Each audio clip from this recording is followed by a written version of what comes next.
A source close to this case spoke with Brianna Whitney, and Brianna, just so unbelievable, this story. This is nothing short of disturbing, and the source I spoke to, who asked to remain anonymous, says whoever did this to a woman in this kind of state took advantage of somebody who had absolutely no way to defend herself. What happened inside the Hacienda skilled nursing facility in Phoenix? A woman who has been in a vegetative state at the facility for at least 14 years after a near-drowning incident, giving birth to a baby Saturday. But nobody knows who did this to her. When you first heard about what happened, what went through your mind? How could it happen? And just anger and sadness, sick to my stomach. This woman, familiar with what happened, has asked us to conceal her identity and voice. She says employees could not believe what was unfolding inside the victim's room. None of the staff were aware that she was pregnant until she was pretty much giving birth. How were they alerted to the fact that she was going into labor? From what I've been told, she was moaning. And they didn't know what was wrong with her. There was a nurse that was there, and from what I heard, she's the one that delivered the baby. But what do we know about the baby? From what I know, the baby is alive, the baby is healthy. Adult Protective Services tells us after hearing the allegations, they immediately dispatched a team to conduct health and safety checks on all members living in the facility. And the Arizona Department of Health says they are actively working with local law enforcement in their criminal investigation.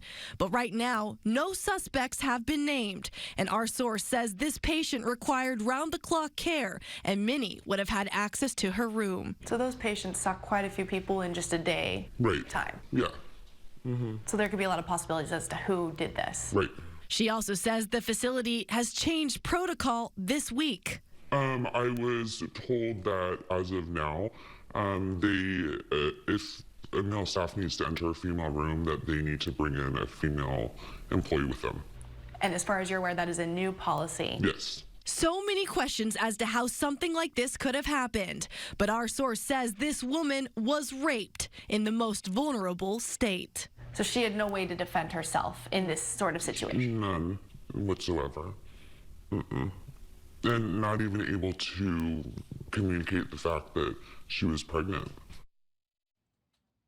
Horrible. And Hacienda Healthcare gave us a statement today that says they've had an outstanding reputation in the Valley for over 50 years and cannot comment on any patient due to federal and state privacy laws and an ongoing investigation. Live in the newsroom tonight, Brianna Whitney for Arizona's Family. First, a question many of you have asked: how risky is giving birth for a woman in this condition with no prenatal care leading up to it?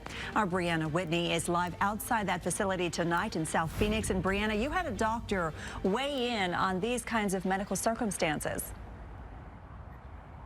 I did, and he said the development of a baby inside her was really not much different than inside a woman who is fully functioning. But he says even in a vegetative state, she can still feel pain, and likely did during labor with no medical preparation. Could she still feel pain during labor? Yes, she can certainly detect pain. So she likely felt what was going on? There's no doubt she was able to feel pain, but how much consciousness there was to really, take the suffering from that is what I don't know. So what's happening inside the Hacienda facility now? Parents whose children are patients there have been coming outside to talk with our Brianna Whitney. As you can imagine, they are extremely concerned. Nobody knows who raped this woman, and if they're still inside this facility, do you trust the people in this facility now? Trust has been broken. Trust has definitely been broken. And is now staying in her daughter's room 24/7 until the rapist is found. The reality is you don't know if your daughter was victimized. I do not, but I do ask her, and she can answer yes and no. She's not able to walk or talk yet, but she does understand. And parents tell us there was a huge security measure missing inside that may hinder the investigation. Are there cameras in there right now? No. Even in the halls? No. There's no cameras? No. But Brianna Whitney talked with a former manager tonight about what it was like on the inside. She joins us live. Brianna. Yeah, that former manager worked here for over a decade. She's asked us not to use her name or show her face, but she reached out to me because she says she witnessed firsthand CEO Bill Timmons hiding abuse, and she wants the public to know what she saw. She says female nurses were standing around a nonverbal male patient's bed, talking inappropriately about his genitalia. The poor guy was just laying there. He couldn't communicate. He couldn't say anything. He couldn't defend himself. You know, we were talking about reporting it to CPS, and Bill Timmons slammed his fist on the table and said, no one is going to report this. What did you think when he said that? I was horrified. By law, we are supposed to report things like that. Brianna Whitney uncovered more on this today, which could explain why her doctor missed the pregnancy to begin with. Brianna? Yeah, we seem to learn something new on this every day. And between this inside sources I've been working with and these court documents that show her yearly exams, we now know how her pregnancy could have been missed and why medications she has been on her whole life may have been the reason her baby coded at birth. Inside sources telling us she had bowel obstruction surgery. It's a surgery that classically can cause a lot of scar tissue. And several inside sources now telling us over the past few months the patient had a, quote, mass on the side of her stomach. Dr. Marchand says a pregnancy developing in that way is likely due to scar tissue. Court paperwork also lists phenobarbital as a medication the patient was on most of her life to control her seizures. Phenobarbital is a barbiturate. It is not known to cause any specific birth defects, but it can be very sedating for the baby. Dr. Marchand says the sedative likely led to little fetal movement while the baby was inside the womb. And it also is likely the reason the emergency call came in for a baby who was coding when he was born. Phoenix 911. Oh, the baby's turning blue, baby's turning blue. The frantic 911 call from Hacienda nurses who were trying to save a baby they apparently never knew was about to be born. One of our patients just had a baby and we had no idea she was pregnant. Police say the call came in for a baby who was coding. Is the baby breathing? Is the baby breathing? Baby's not breathing. Baby is blue. Yes, a child psychiatrist I spoke to today says almost without a doubt, this baby will have developmental challenges, something you wouldn't be able to see right now. On a scale from 0 to 100%, how likely do you think it'll be that this baby has long-term developmental effects? 80%. That's off the top of my head, but I wouldn't lower it below that. The challenges likely have only just begun. Huge. It's not just a problem, huge. And if this baby grows up even slightly delayed, that would be a miracle. Right now, that facility is not licensed by the state, but a state lawmaker says that could be changing. Let's go live to Brianna Whitney, who is joining us now from the newsroom with the very latest developments. Brianna? Yeah, an Arizona state representative says right now they are drafting emergency legislation to undo a state statute that exempted Hacienda Healthcare from being regulated by a state license. Arizona's family, the first to break news today on the doctors right in the middle of the Hacienda Healthcare criminal investigation. We have now learned 2 doctors who were responsible for the care of the woman who gave birth in a vegetative state last month are no longer with the facility. Our Brianna Whitney is on this breaking update for us. And Brianna, what is Hacienda telling you? Well, they won't release the doctors' names, but we now know one of the rape victims' doctors resigned and the other was suspended. And tonight we have new details on one of the 2 doctors suspended after a woman in a vegetative state was raped and then gave birth. Well, tonight we are learning just how involved Dr. Tan Nguyen was with the victim. Brianna Whitney has been breaking a lot of the details in this case. She's joining us now live in the newsroom with the very latest. Brianna? Yeah, we've been told by multiple inside sources that Dr. Tan Nguyen was the victim's primary care doctor, the one in charge of everything from her regular exams to her medications. Dr. Tan Nguyen officially out. Arizona's family obtained this letter from the Arizona Healthcare Cost Containment System Tuesday, known as Access, informing Dr. Nguyen his contract with them as a provider was officially suspended on January 15th. The letter, signed by the Inspector General, was sent to Nguyen's home and to Hacienda Healthcare. This is now the mugshot of a man that nobody saw coming. 36-year-old Nathan Sutherland. a licensed practical nurse at Hacienda, now suspected of raping and impregnating a patient in a vegetative state, giving birth to a baby full term last month. Cynthia Jones is a former Hacienda Healthcare employee who remembers her once friend and colleague like this, a picture she gave us today. He was always clean shaved. His hair was always nicely done. It's completely different than what I see on the picture today. I was in and out, and he would stay in the room, dealing with the patients. By himself? By himself. And another inside source exclusively giving Arizona's family Sutherland's last planning worksheet form, outlining his goals at the facility. He also wrote his short-term goal was to get an RN program going, and overall, he wanted to continue to evolve.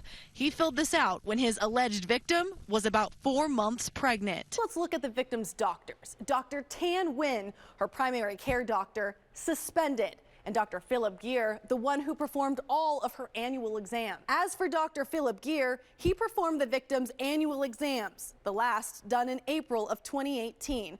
But we've now learned Dr. Gear was reprimanded by the medical board in 1996, citing gross negligence by him that resulted in an 8-day-old baby dying. Prior to his recent resignation, Timmons didn't just run Hacienda. He also rented out homes and properties. One of his tenants included this woman, who has asked us not to show her face. He was a tyrant. He bullied us. He harassed us. I became afraid of him. Tom Pomeroy, the Hacienda board chair, telling us in a statement today that starting in 2006, the Hacienda board of directors was alerted to accusations of sexual harassment from several employees about Timmons, and says while many have asked if he should have been fired years ago, Pomeroy says it was not that simple in the moment. Anna, the governor wants the attorney general now to take action. Yeah, this is the letter Governor Ducey sent to Attorney General Mark Brnovich, and in it, he's asking Brnovich to investigate and prosecute Hacienda Healthcare to the fullest extent of the law if he finds any of these allegations to be true. In the letter, Governor Ducey says he was told Hacienda couldn't afford Benchmark's $500,000 cost, yet goes on to slam Hacienda for paying former CEO Bill Timmons a nearly $600,000 salary. This Hacienda nurse, who has asked us to conceal her identity, says the past 5 weeks have been unimaginably hard. It starts back on December 29th. Phoenix 911. Oh, the baby's turning blue. Baby's turning blue. When a patient in a vegetative state gave birth. And she was one of the nurses there as it was happening. Because I imagine that that's pretty traumatizing. Oh, absolutely. I mean, the floor just falls out from underneath you. Had a baby. One of our patients just had a baby, and we had no idea she was pregnant. Adrenaline was high. It was obviously a chaotic scene. People were very emotional. With most of the leadership now out, including the CEO, who exactly is in charge? Our Brianna Whitney has been asking those questions all day. She's live at Hacienda. And Brianna, we know you broke the news to parents who are worried about their kids still inside Hacienda. Yeah, this is major. We're talking 8 of the facility's top managers gone and several other important key players, too. My inside source sharing the emails that went to the board of directors yesterday, letting them know of every person who was quitting. And unfortunately, that was just the beginning of a lot of drama that ultimately leaves patients and families here at Hacienda at a loss. Hacienda CEO Patrick White, gone. COO of Clinical, gone. COO of Operations, gone. Director of Nursing, gone. And that's just the start. Biggest worry is my son being taken care of. Who do I go to now? You know, what do I do now? It's enough's enough. 8 members of the Hacienda leadership team, 1 board member, and former Maricopa County Attorney Rick Romley all resigning. Romley, the one brought in to conduct an internal review. In both the CEO's email and Rick Romley's letter, they cite intolerable problems with the board of directors as being the reason for their resignation. Why should we have to suffer and the people in there have to suffer because the board's the problem? Take a look at this. This is a look at how many people have resigned since Wednesday between board members and the senior leadership team. This number now up to 15. But Dr. Kevin Berger, who served on the board of directors for 6 years, says most of these people are the ones patients and he himself trusted most. Would you have been able to go on the board and believing in their values now? No. No. The highest functioning patients here at Hacienda came outside today in their wheelchairs to talk to us. They're obviously concerned about the place they call home. They say the new CEO doesn't seem to care about them. And watch what happened when I tried to confront him here earlier today. He's right here with the police. Perry, can we talk to you?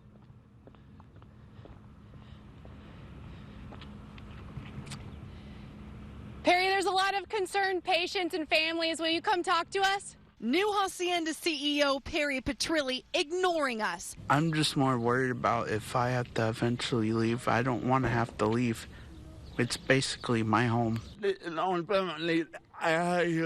These patients, among other parents and current employees, have started and signed a petition calling for Petrilli and specific board members to step down and the senior leadership team to be reinstated. So far, they have more than 500 signatures. Notice of claim filed by that patient's family lays out new horrific missteps allegedly made by her caregivers and their plans now to sue the state for millions of dollars. Our Brianna Whitney has been digging through a huge pile of court documents. Brianna, you've been talking with your sources. What more have you uncovered tonight? Absolutely. Take a look at this stack of papers, more than 200 pages long, containing disturbing details about what the attorneys representing this woman and her family have learned since she gave birth in December. Report says in 2002, her parents requested she only be seen by female staff members, and that was written into her Individualized Service Plan, or ISP. A former Hacienda employee says the fact this was ignored is a huge problem. If it's in her ISP, I mean, that's kind of a contract. You're required to follow that ISP. Documents show Nathan Sutherland, the licensed practical nurse accused of raping and impregnating her, saw her for 6 years. The victim's legal team says they found evidence she was violently and repeatedly raped and says a medical examination of her shows she may have been pregnant before. The documents show Dr. Wynn repeatedly noted a large mass in her stomach, but prescribed her medication for weight loss and constipation. But our source says gaining weight should have been an alert to something very wrong and unusual. Her diet was absolutely fixed. She was tube fed. She got exactly the same amount of calories every day. Overall, the report says the Hacienda Healthcare team had 83 opportunities to discover she was pregnant, but failed to do that until the day she gave birth. We begin tonight with some breaking news. Nearly 700 pages of new police reports giving new details on the Hacienda rape investigation and how police were able to zero in on their suspect. We now know police collected dozens of DNA swabs from male Hacienda employees, ranging from nurses to maintenance workers, even to security guards. But police say ultimately it was a tip from an employee about something licensed practical nurse Nathan Sutherland said that led detectives to his home to find him. The report says there was a massive firing of employees in the early 2000s for abuse. And that's when the victim's mom requested she only be seen by female caregivers. But that didn't happen. The report says a tipster relayed to police suspicions about how Sutherland was acting. She said she remembered getting a message days after the victim gave birth that Sutherland was shaking and told another employee he had done something wrong. We begin with breaking news, a disturbing new development out at Hacienda Healthcare. The facility has now confirmed they found maggots on a patient's throat. Brianna Whitney is live in the newsroom, and you got a tip from sources you've been working with. What do we know right now? Yeah, this is pretty crazy. Now, Hacienda tells me they're taking the situation extremely seriously. They originally alerted state officials after the maggots were discovered on the patient Wednesday. But even after being checked at the hospital and cleared, staff found more maggots around the opening to his throat on Thursday. And now Hacienda has been checking other patients. A shocking discovery made at Hacienda Healthcare this week, as the facility says maggots were found around a patient's surgical opening to his throat, where his tracheostomy tube goes in. Hacienda also says maggots were found in the patient's bandages. Brianna Whitney has been on this story since the very beginning. And Brianna, what does the intent to revoke their license really mean? Right, so that means that's what they're planning to do. It does not mean Hacienda has to shut down immediately. It basically just gives the state more oversight of the facility, and they can hold them more accountable from here on out. Our Brianna Whitney is here with us. She's been breaking developments on the Hacienda case from the very beginning, all the way back to when we initially reported on another patient who was raped and gave birth back in December. Brianna, what happens next at Hacienda? Can you believe it's been 6 months? This is kind of the start of another process for the facility and also for the state. So right now, Hacienda has 30 days to decide if they'll request a hearing and fight back against the state to keep their license. But if they don't do that, their license will automatically be revoked on July 16th. Brianna Whitney here with the latest development. Brianna, what have you found now? Yeah, so this survey was done by the health department just this past May, and it revealed there were more problems with patient abuse cases after the initial incident where a patient was raped and gave birth. Hacienda failed to implement their abuse policy twice, failed to prevent further potential abuse, and failed to ensure that abuse allegations were thoroughly investigated. The report also found there was no written policy on how the facility should conduct an abuse investigation. We asked Hacienda about all of this today. They say the issues in the survey were immediately corrected on site, and their written plan of correction for the state will be filed shortly in accordance with the state's guidelines. A new controversy coming out of Hacienda Healthcare tonight. This time there is bombshell accusations of caregivers injecting babies with potentially contaminated medication for years. Tonight we have learned Hacienda has been running 5 infant clinics in the state for the past 17 years. Our Brianna Whitney uncovering more on this tonight. And Brianna, it's important to note that these issues were first brought to your attention by many different sources. The most I've ever had for something related to Hacienda. Now, of the 5 clinics, we've learned 2 of them just got licensed this past May. The other 3 still are not. So that means there's been no one holding them accountable. The type of services that they were offering should have been licensed a long time ago. This inside source and former Hacienda employee has close knowledge of the Los Niños Synagis clinics. My sources say injections for the infants were misused. Each baby required an expensive vial of the medication Synagis. Synagis is an injection given to premature and high-risk infants to protect against a respiratory virus. Depending on a baby's weight, the child may not have needed all of the medication.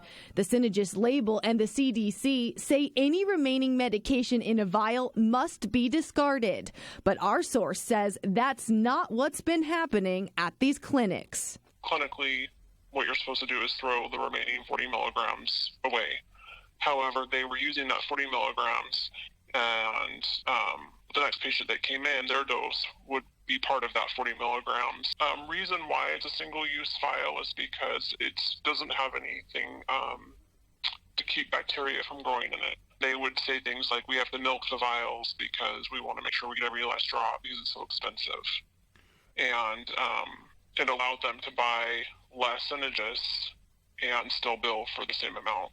When I asked the director of the clinics if they were giving the leftover medication to babies, she told me she couldn't comment. There are some new developments tonight. Hacienda Healthcare now shutting down half their facility. The health department confirming all of the patients in the skilled nursing facility unit will be moved out. But while the health department is confirming the SNF closure, and while Allegiant is telling us about the patients that are coming in, Hacienda still will not confirm it or give us any information. The facility says in just the past 3 days, they have received 10 patients from Hacienda, including 3 children, and expect a minimum of 7 more patients moving in by next week. My job is to make sure these families that come in here are met by myself and are made to understand that we're going to have eyes on your baby, no matter what the baby's age is, 24/7. The clock is ticking for Amy to find a new home, talking to me on the phone from inside her room at Hacienda, the place she's being forced to leave, the place she's called home for years. What's it been like in Hacienda as everybody has tried to figure out where they're going to go next? It's been depressing. You see a lot of people in tears. We didn't even get the chance to say goodbye. We didn't have a family gathering. The victim's doctor at the center of the Hacienda Healthcare investigation just left an Arizona Medical Board hearing. They just came up for the ruling on Dr. Tan Nguyen. Brianna Whitney was in that hearing and joins us now with what has been decided. Yes, you guys, we've been covering this case since January, and today is the first time we have ever heard Dr. Nguyen speak about the case. The board just voted on this very narrowly, 5-4, to dismiss his case, which means no more investigation, no more charges. Dr. Nguyen is free to practice medicine again. Dr. Tan Nguyen hiding in the corner from our cameras. Dr. Nguyen. Before taking the podium Monday morning. Pregnancy was inconceivable and not suspected by anyone that took care of her, including up to the day before delivery. The doctor opening up about the horrific event that got his medical license suspended back in January. There were no obvious signs of pregnancy. New details from the doctor himself, telling the board Monday she was 125 pounds with a flat stomach, and the seizure medications she was on caused sedation in fetal movement. He also says his request for an ultrasound the day before she gave birth was denied. Prior to recent events in the news, I have never been investigated or suspended.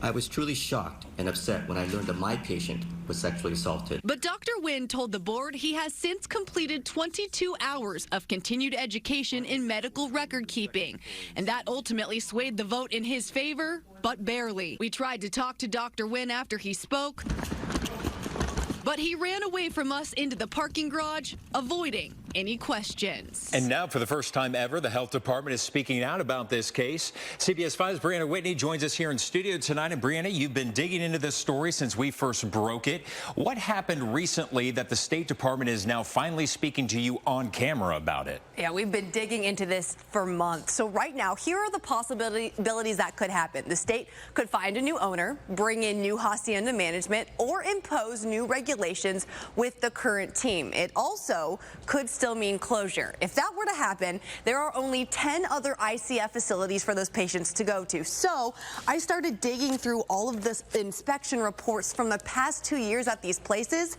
and what I found was concerning. Documented patient abuse, injuries, staff shortages, and lack of training. That's what we found in these ICF reports, which has left Department of Health Director Dr. Kara Christ trying to figure out what to do with these hacienda patients. We asked Dr. Christ about some of the most shocking incidents at the other facilities.